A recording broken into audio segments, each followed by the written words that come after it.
Hey everybody, how's it going? I thought I'll just go ahead and do that counterpart video, I guess, to the ramble about synergy video. This one's on min-maxing. And like I said in the synergy video, if you haven't seen it, synergy is there. It's just there in any type of game, wargaming that you play. Because you're representing an army, and armies work together to achieve a goal.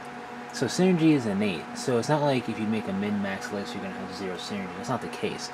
But a min-max list sacrifices increased synergy for the idea of min-maxing. So, it's basically the counterpart to a synergy list if you want like have the two ends of the spectrum. I'm not talking about the middle gray area because there will always be a middle gray area when you combine the two ideals together. You know, you have a min-max synergy going on. So that's that's always going to be there. But I'm just focused on the two extremes because there are lists that go on both extremes. So first off, what is min-maxing? Well, min-maxing is when you minimize or take a minimalistic approach on the things that are required to make a legal army list. In terms of 40k, you need an HQ and 2 troop choices for a generic game, pretty much. So whatever you need for core, the required core that you need, you bare bones it. If you go in Space Marines and you're taking a captain, you just give them a power weapon. Or maybe you just go with a chaplain to save points, so you don't have to spend points for a power weapon. It all depends on what you're doing, of course. And your troop choices, you keep them minimalistic. You probably take cheap weapon upgrades like a flamer and a missile launcher, or a melter gun and a missile launcher, melter gun, heavy bolter, whatever. You may not even give anything to your sergeant, or if you do, it's just a power weapon or just melter bombs, but you keep it minimal like that. And then you move on, and whatever you want to take beyond that, if you take a couple more troop choices so you have a better chance of securing objectives or holding objectives, you do that. How big of a squad you take for troop choices all depends on what you're going to do. Some people may go full 10, especially if they want in terms of a tactical squad, if they want the special weapon and the heavy weapon from the generic Space Marine Codex. Some people may just go 5 with a power weapon and a transport. It all depends. You may have 2 squads of 10, 2 squads of 5. You know, orc boys, maybe you have 10 in a truck, or you can maybe have a couple of squads of 20. Who knows? It all depends on really the goal of your army. And that's really the first thing, is you have to decide the goal, this play style, the tactics you're going to employ with the army you're building. And this is true for both synergizing lists and min-maxing lists.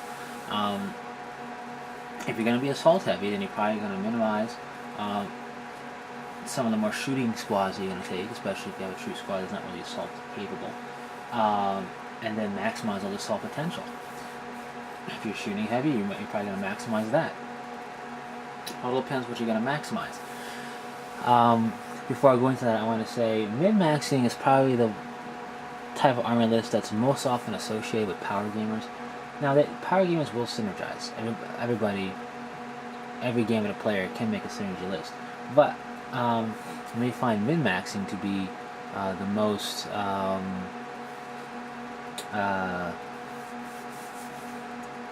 overt type of power gaming list, which is why I think it may be associated more often with power gamers. But you don't need to be a power gamer to min-max. In fact, it all depends on your playstyle. If that's what you're going for, if that's the type of army you want to see on the table, then that's what you're going to do. For example, if you want a master of 4s, you can take 6 dreadnoughts. You're min-maxing right there, in theory. Not necessarily to power game it. You just really like dreadnoughts, so that's the theme of your army you're going for. Go for it. So, it's not just a power gaming thing. And really, I would say, lists aside and how you build them, power gamers, it's more the personality of the player when they play the game and their personality type with that. It's not so much the list they play, but that's a topic for a different time if I ever decide to do a video on that, which I probably won't, because those sort of be flame war of, offended power gamers or people who are paranoid and think they're power gamers and think they're falling through it here and all that. Anyway, min-maxing. So, after you've done taking a minimalistic approach to the things you have to take or need to take afterwards, aside from the core and things you need to try and have a list that can hold objectives and whatever, or resist phase out a little bit or whatever. Then you look at what you're going to maximize, and this has two roads to it. It's both maximizing the number, so if you want the 6 dreadnoughts, again, full 6 dreadnoughts, or if you wanted monsters, creatures, and Tyranids, having the most monsters, creatures you possibly can, which means minimalistic upgrading for these said squads, or it means maximizing the squad's capability. So you're going to have like a decent amount of monstrous creatures or 3 dreadnoughts without, you're not taking max or 4, you're just taking 3 dreadnoughts or whatever. And however, you're going to maximize its potential, so you're going to take more upgrades. It's either maximizing squad size or maximizing upgrades, and you can kind of do a blend where you try to have a little bit of a mixture, have one squad really decked out, another squad bare bones, another squad semi-decked out. It all depends. But that's really where min-maxing gets into an area of personal preference and tactics there.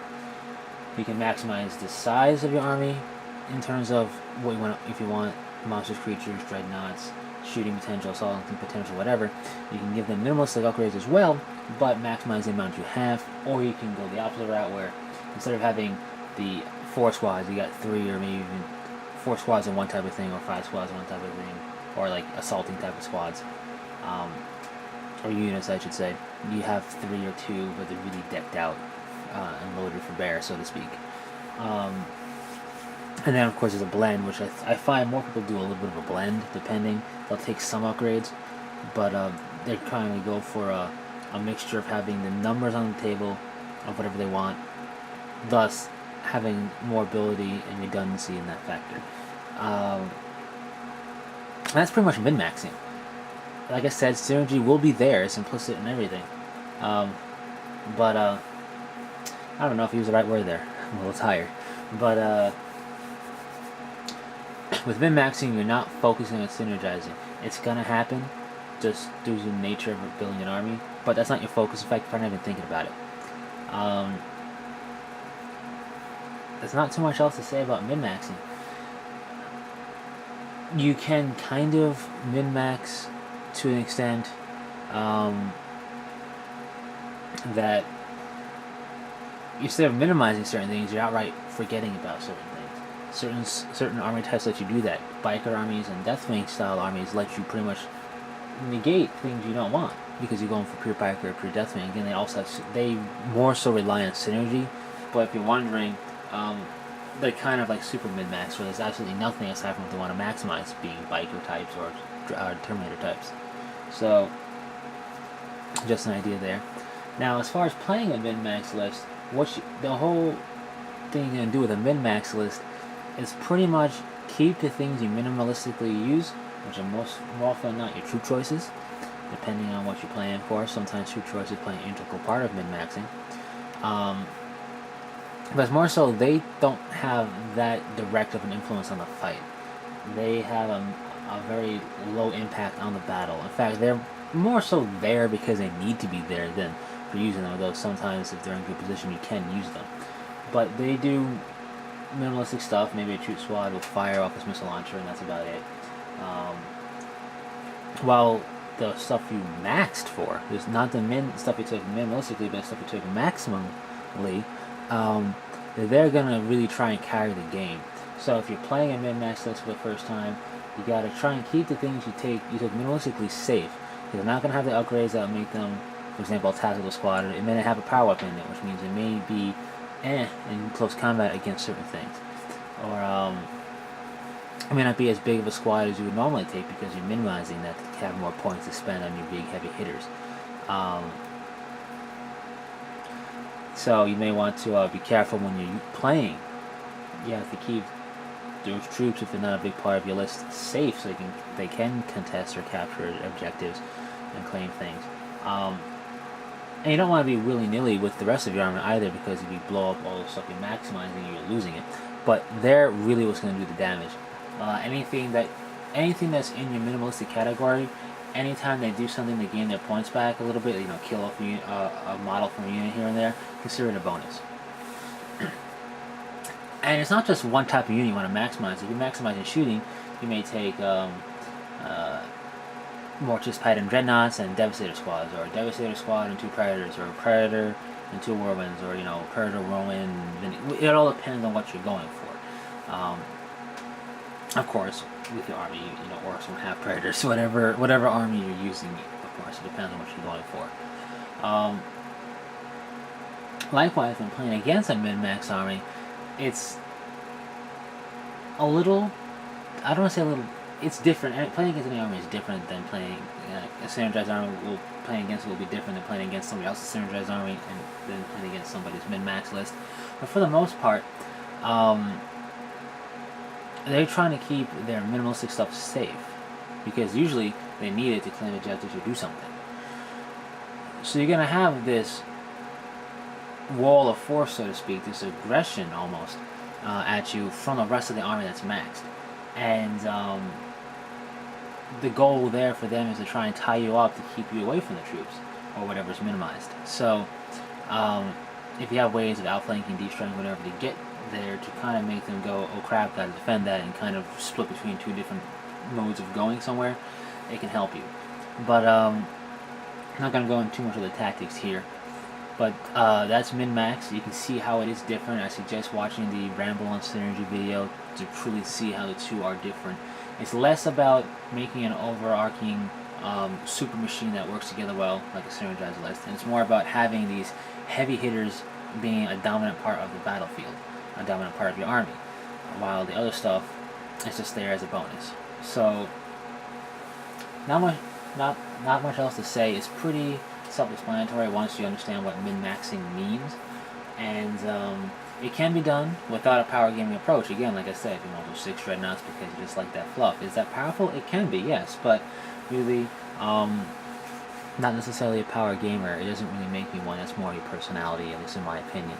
So that's min-maxing in a nutshell, and some explanations to it and some examples and all that. So until next time, take it easy.